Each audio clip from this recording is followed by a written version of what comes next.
বাংলাদেশে রোহিঙ্গা ঢলের ৮ বছর। এর মধ্যেই মিয়ানমারের রাখাইন রাজ্য ঘিরে উদ্বেগজনক এক প্রতিবেদন প্রকাশ করেছে আল জাজিরা। বলা হচ্ছে, বাংলাদেশ সীমান্ত ঘেঁষা রাজ্যটির শতভাগ দখলে নিতে আক্রমণ শুরু করছে আরাকান আর্মি।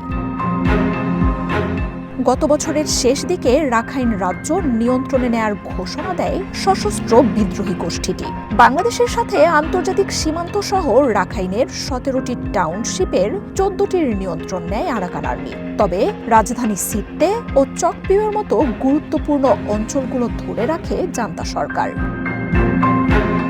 রাখাইনের রাজধানী সিট্টেকে ঘিরে কালাদান প্রজেক্টে ভারতের কয়েক বিলিয়ন ডলারের বিনিয়োগ প্রকল্প রয়েছে। আরেক গুরুত্বপূর্ণ অঞ্চল চকপিওয়ে রয়েছে চায়নার মাল্টি-মিলিয়ন ডলারের তেল, গ্যাস ও বেল্ট অ্যান্ড রোড প্রকল্প। ফলে রাখাইনের এই অঞ্চলগুলোর দখল মিয়ানমারের ভূরাজনীতি এবং গৃহযুদ্ধের ধরনই পাল্টে দিতে পারে।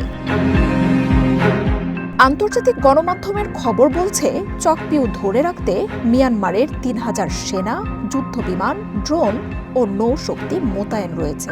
আর তা ফাঁকি দিতে সেপ্টেম্বর-অক্টোবরের বর্ষা মৌসুমকে বেছে নিতে যাচ্ছে আরাকান আর্মি। সমুদ্র বন্দরগুলো পুরোপুরি আরাকান আর্মির দখলে চলে গেলে ব্যবসা বাণিজ্যের ক্ষেত্রে বাংলাদেশ, ভারত ও চায়নাকে নতুন সংকটে পড়তে হবে।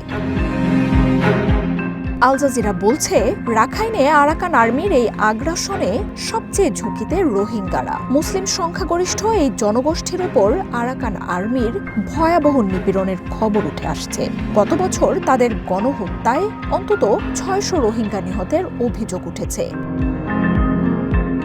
২০১৭ সালে দমনপীড়নে ৭.৫ লাখ রোহিঙ্গা শরণার্থীর ঢল নামে বাংলাদেশে। আল জাজিরার তথ্য মতে গেল ১৮ মাসে আরও ১.৫ লাখ রোহিঙ্গা বাংলাদেশে আশ্রয় নিয়েছে।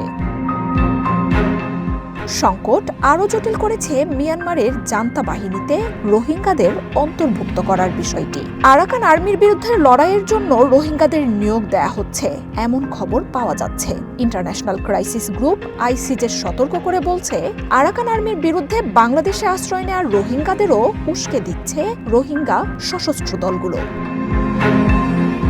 আল জাজিরার প্রতিবেদনে বলা হচ্ছে, রাখাইনের সব ধরনের সরবরাহ বন্ধ রেখেছে জান্তা সরকার। খাদ্যপণ্যের আকাশ ছোঁয়া দাম আর অভাবে বহু মানুষ আত্মহননের পথ বেছে নিচ্ছে। তাছাড়া আরাকান আর্মির বিরুদ্ধে রোহিঙ্গাদের সফল হওয়ার সম্ভাবনাও কম। বরং এই তৎপরতা রোহিঙ্গাদের মিয়ানমারে প্রত্যাবাসনেও নেতিবাচক প্রভাব ফেলতে পারে।